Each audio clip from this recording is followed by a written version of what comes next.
सम्मान कैसे किया जाता है क्या बताने की जरूरत है? आपको जबरदस्त तालियों के बीच में, जबरदस्त तालियों के बीच में, और आप लोग सुनिए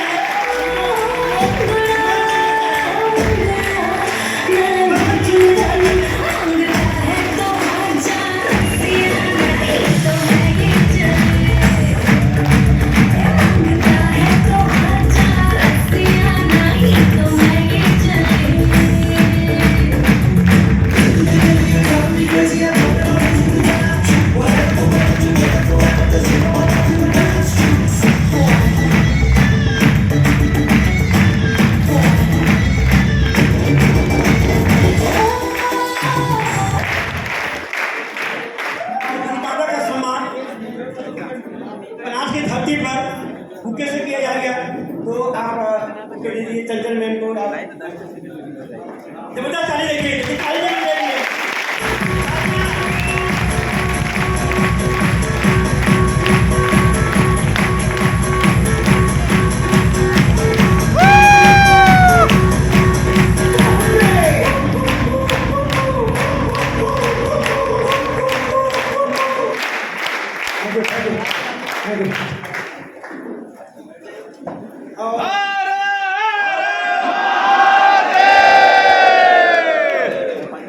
और आप लोग की जबरदस्त तालियों के बीच में हम माइक हैंड ओवर कर रहे हैं। हम लोग की माता रेस्पेक्टेड सरोज जबरदस्त तालियों के बीच में।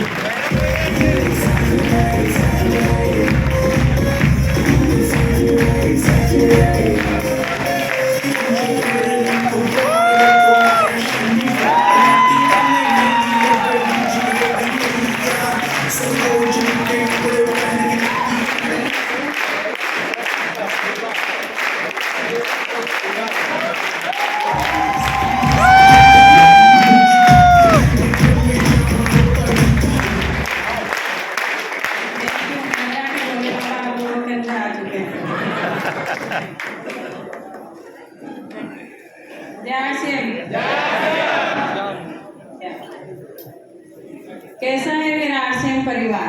बहुत बढ़िया, झकास। आरसीएम वाले रहते ही झकास और बिंदास है। अच्छा, नए दोस्त कितने हैं?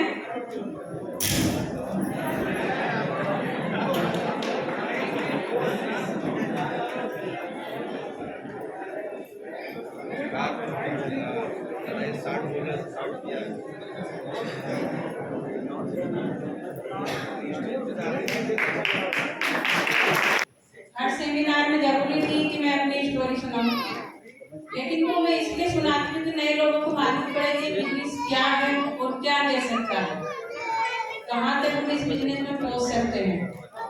इसलिए मुझे बताना पड़ता है क्योंकि नए लोगों को समझ नहीं आता कि आरसीएम बिजनेस है क्या। तो पहले मैं मेरा परिचय दूंगी।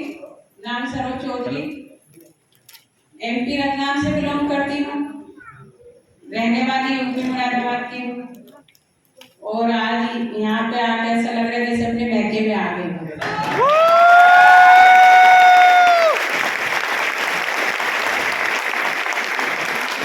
मैका मैंने इसलिए बोला है क्योंकि सर अभी आपको बताएंगे कि मैंने ससुराल की डर की वजह से राज्य बदल लिया। बहुत से दोस्तों ने ये बात सुनी होगी, तो आज मैं उसी राज्य में लेके आ नहीं सकूँ जिससे वो डरते थे। वो आपको अभी समझ में नहीं आएगी, जब सर समझाएगा तब समझ में आ जाएगी। तो रहने वाले यूपी के, और मैं मेरी स्टोरी वहां से शुरू करूंगी। आप लोगों ने सूर्यवंशम मूवी देखी है? यस। कितने लोगों ने देखी है?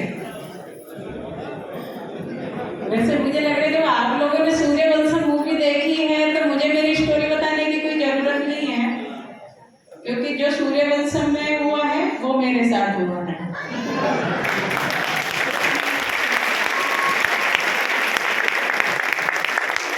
सूर्यवंशम में क्या होता है? ठाकुर जी के 3 बेटे होते हैं, यही होता है ना? 2 लायक होते, एक नालायक होता है। नालायक कौन सा होता है? हीरा। बस सर को हीरा समझना।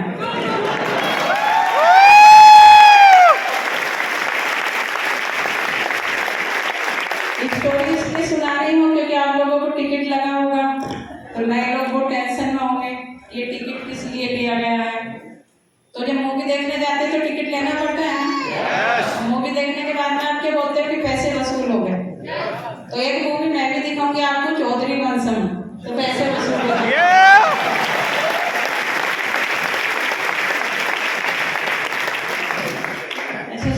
सूर्यवंशम शुरू करें तो हीरा तो चौधरी सर हो गए। हीरा के एक ही बेटा था, मेरे भी एक ही बेटा है। हीरा ने जो शादी करी थी एक बहुत बड़े घर की बेटी थी, ठीक है, मैं भी बहुत बड़े घर की बेटी हूँ। हीरा को घर से क्यों निकाल दिया गया था? क्योंकि उनके पिताजी ने कहा खुद की तो जिंदगी बर्बाद कर ही रखी थी, इस बेटी की भी जिंदगी बर्बाद करी है, इसलिए हीरा को घर से बाहर निकाल दिया गया था। लेकिन पत्नी को मालूम था कि मेरे पति के अंदर क्या काबिलियत है, और पति को भी मालूम था कि मेरी पत्नी के सपने करना मेरा फर्ज है। यही सीख मिलती है ना उसमें। और पत्नी जब करेक्टर बन जाती है तो वो अपने संस्कार नहीं भूलती है। ये भी हमारे यहाँ की परंपरा है। आरसीएम भी वही सिखाता है कि हम कितने भी बड़े मुकाम पर पहुंच जाएं, अपनी संस्कृति अपनी परंपरा को ना भूलें। तो उससे तो हमें ये सब सीखें मिली कि पति को भी पत्नी का साथ देना चाहिए और पत्नी को भी पति का साथ देना चाहिए, क्योंकि उसके सपने होते हैं। तो ये तो हो गई थी सूर्यवंशम। चंद्रवंशम शुरू करें, क्योंकि चंद्रवंशम और चौधरी वंशम इसलिए बोला कि हमारे जो वंशम है वो चंद्रमा है, चंद्रवंशम, इसलिए चौधरी वंशम सुने आप। हम रहने वाले यूपी मुरादाबाद के, और सर की एजुकेशन के बारे में पुराने लोग तो जानते ही होंगे, लेकिन नए लोग नहीं जानते। सर 10वीं में 4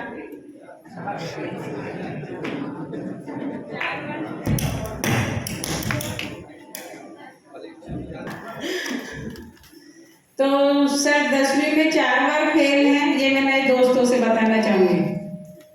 तो घर वाले पढ़ाने की खूब कोशिश करिए, जो माइंड नहीं होता तो क्या कर सकते हैं घर वाले भी। तो आप समझ सकते हैं कि 10वीं में 4 बार फेल है तो जॉब नहीं मिल सकती। और सर की हेल्थ इतनी कमजोर थी कि खेती है उनके यहाँ पे, पर खेती वो कर नहीं सकते थे। पुराने दोस्तों ने उनकी वीडियो देखी हो कि मूछे वाली, ढीले डाले कोट वाली लगते हैं ना उसमें कि खेती नहीं कर सकते। ये जो भी आप चौधरी सर को देखते हो ये तो न्यूट्रिशन का कमाल है।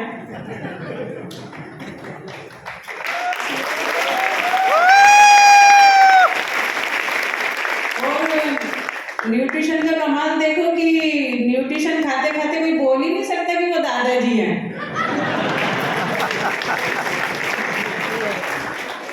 अब तो मुझे भी थोड़ी जलन होने लगी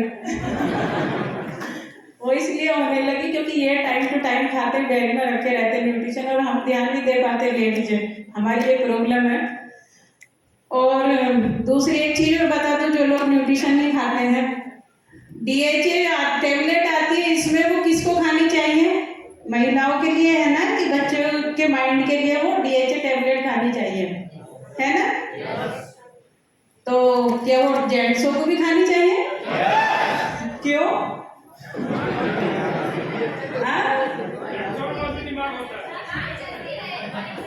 अच्छा, मुझे तो मालूम पड़ा सर खाते थे तो मैं कहती थी आपको क्या जरूरत पड़ी, बोले भी खाना पड़ता। फिर मुझे ध्यान आई कि ओहो, सर को इसलिए खाना पड़ता है कि मेरे पैसे कहाँ कहाँ रखे हैं, किसको दिए हैं।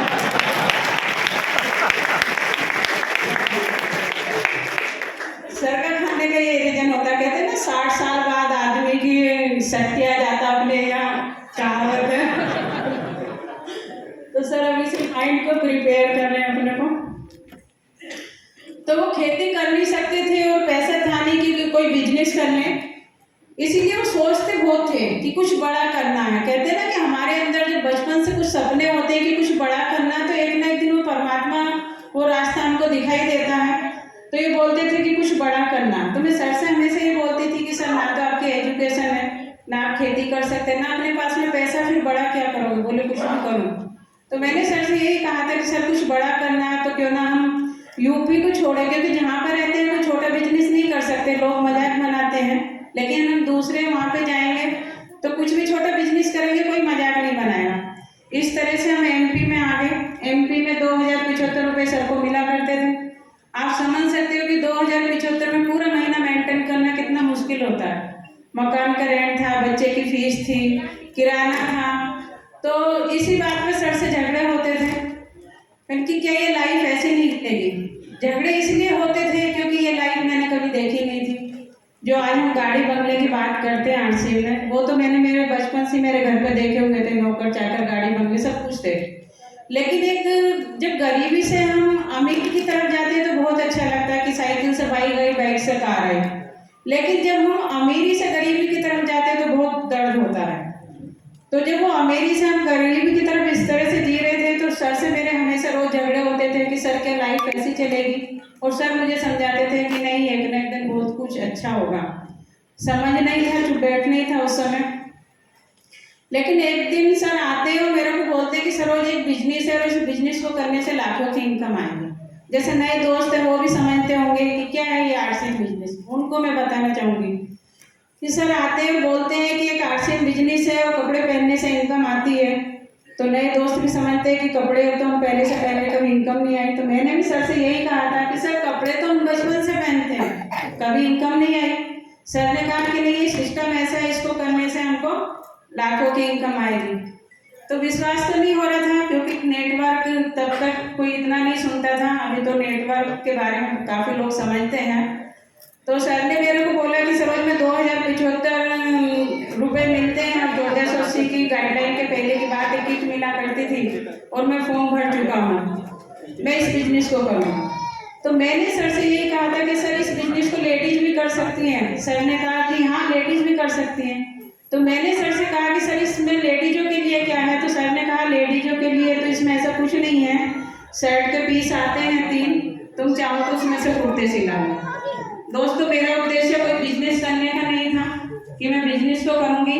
मेरा उद्देश्य ये था कि 2075 में कभी सर 3 कुर्ते एक साथ नहीं दिलाते हैं और हर लेडीज को एक कपड़े पहनने का अलग ही शौक होता है। तो मैंने सर से कहा कि सर इस बिजनेस को मैं भी करूंगी, कारण 3 कुर्ते दिखाई दे रहे थे। तो सर ने मुझे डराने की कोशिश करी। घर के मुखिया होते डराते ही हैं लेडीजों को, और पतले दुबले व्यक्ति को तो वैसे भी गुस्सा आते ही है। तो सर ने कहा कहाँ से लेके, मैंने उधार लेके आओ पर इस बिजनेस को मैं भी करूँगी। इस तरह से सर ने फिर डराने की कोशिश करी कि अगर इस बिजनेस को करना है तो 2 लोगों को जोड़ना पड़ेगा। तो मैंने कहा ठीक है, 2 लोगों को जोड़ना है तो एक आप और एक आपके दोस्त। इसलिए बोलते हैं कि लेडीज का माइंड फास्ट चलता है। तो इस तरह से हमने बिजनेस को शुरू करा। तो सर ने एक शर्त रखी थी कि तुमने मेरे 1480 रुपये इसमें लगवाए हैं, क्योंकि 1480 रुपये उस समय हमारे लिए बहुत मायने रखते थे। तो इस बिजनेस को करो। इस बिजनेस के लिए सर के साथ में मैं सुबह से निकलती थी, रात को घर आते थे, गांव गांव इस बिजनेस को समझाने के लिए जाते थे। मेरे पास में ना कोई मेरे मैके का था ना कोई ससुराल का था, मेरा एक ही बच्चा था और उस बच्चे को मैं सुबह से लेकर शाम तक पड़ोसी के साथ छोड़ के जाती थी। आप भी समझ सकते हो कि जिसका एक बेटा हो उस माँ पे क्या बीतती होगी। उसको भी लगता होगा कि पता नहीं खाना मिला, पानी मिला, कैसा होगा। लेकिन मुझे उसकी उस समय की चिंता नहीं थी, क्योंकि उस समय वो मेरे को कोई जवाब नहीं दे सकता था। लेकिन जब बच्चा बड़ा होता, कमेंट्स करता कि सबके बच्चे ऐसी लाइफ जी रहे, आप लोग क्या कर रहे हैं, मुझे उसका वो फ्यूचर दिख रहा था। तो इस पर पड़ोसी के साथ छोड़ के उसको सर के साथ में निकलती थी। आप समझ सकते हो कि पड़ोसी भी उस बच्चे को कितने दिन रखेगा। एक दिन पड़ोसी भी कहने लगे कि कैसे माँ बाप हैं, इतने छोटे से बच्चे को इतना कष्ट दे रहे हैं। तो मैंने उनसे एक ही बात कही थी, अगर ये आज कष्ट झेलेगा तो जीवन में इसको कभी कष्ट नहीं मिलेगा।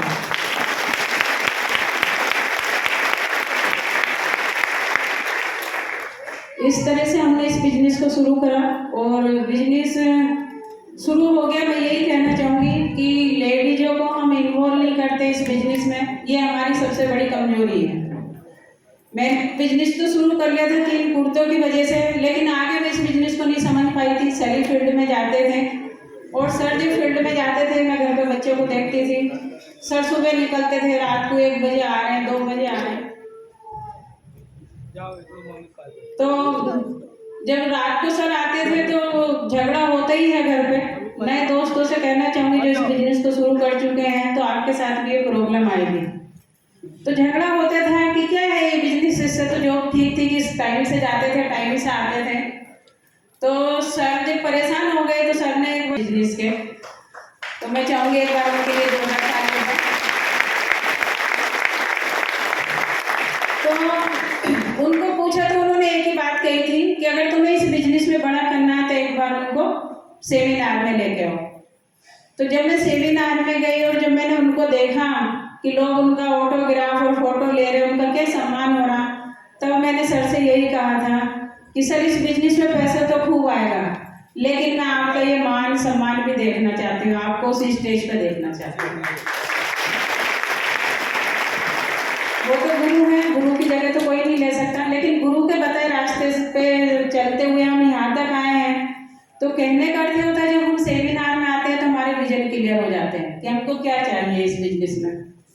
इस तरह से बिजनेस को सर करते रहे, फिर मुझे समझ में आ गया कि इसमें टाइम देना होता है। तो कुछ लोग इस बिजनेस में लग जाते हैं लेकिन फिर आगे नहीं समझ पाते कि इस बिजनेस को किस तरह से करना, कैसा करना, वो बहुत सारी गलतियां करते चले जाते हैं। तो मैं उनसे यही कहना चाहूंगी कि अगर इस बिजनेस को करना है तो अपने एक गोल लेके जाए। हमारा एक टारगेट होना चाहिए कि हमें कितने दिन में रोटी लेनी है, कितने दिन में टेक्निकल लेना, कितने दिन में हमको रूबी बनना है। हमको ये नहीं कि बस सब चल रहे हैं तो हम चल रहे हैं, नहीं, लक्ष्य बहुत जरूरी है। क्योंकि कोठारी सर ने चौधरी सर से एक ही बात करी थी कि दिनेश तुमको इस बिजनेस में जीवन में जब तक चलता रहेगा तब तक करना है या कुछ साल करके अपनी जिंदगी को अच्छे से जीना है।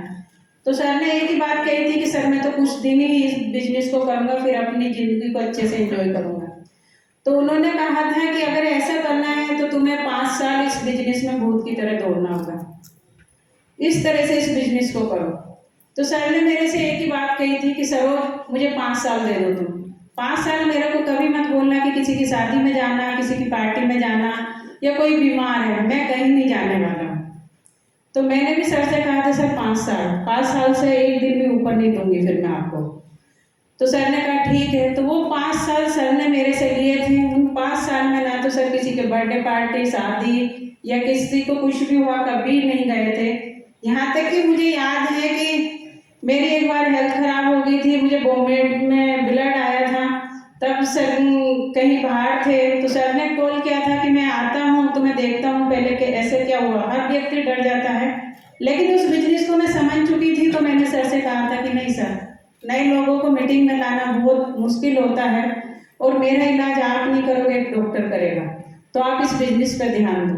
तो सर ने 5 साल इस बिजनेस में इतनी मेहनत करी थी कि अगर वो बॉम्बे मीटिंग करे और दिल्ली मीटिंग के लिए निकलना होता तो वो कभी रतलाम नहीं रुकते थे, बीच में स्टेशन रतलाम भी आता था।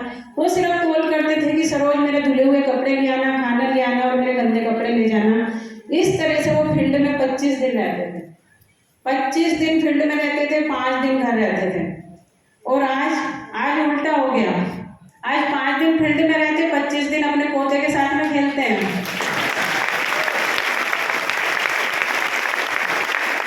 तो ये आपके ऊपर है। सर ने हर पिन हासिल की है तो वो 5 साल में।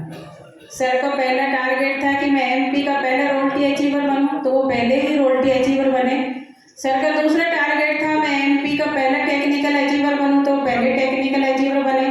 सर का टारगेट था मैं एमपी का पहला रूबी बनूं, तो पहले रूबी बने। सर का टारगेट था कि मैं एमपी का पहला स्टार रूबी बनूं, तो पहले स्टार रूबी बने। सर का टारगेट था कि मैं एमपी का पहला करोड़पति बनूं, तो वो पहले ही करोड़पति बने। और सर का टारगेट था मैं एमपी का पहला सफायर बनूं, तो पहले सफायर बने। तो ये आपके ऊपर है, आप किस चीज को कितनी जल्दी हासिल करना चाहते हो। हमारे समय में प्रोडक्ट नहीं थे, तब भी ये सब चीजें सर ने 5 साल में हासिल की। अभी आपके सामने इतने सारे प्रोडक्ट हैं। यहाँ पे जो भी लीडर आए उन्होंने कहा सर को ध्यान से सुनना, एक एक बात को नोट करना। लेकिन मुझे तो ऐसे कुछ नहीं लगा यहाँ कुछ सीखना है। कुछ सीखना है क्या सीखना है? कपड़े पहनना है, वो तो हम पहले से पहन रहे हैं। नमक मिर्ची मसाले यूज करने वो भी हम पहले से कर रहे हैं। तो हमको सीखना क्या है? जो चीज़ें हमको बताई जाती हैं कि भाई कपड़े धुलने की साबुन है, इसमें इसको यूज करिए, तो वो तो हम पहले से कर रहे हैं। सिर्फ वो सीखना है कि हमको दूसरी दुकान को बदल के आरसीएम के प्रोडक्ट को यूज करना है।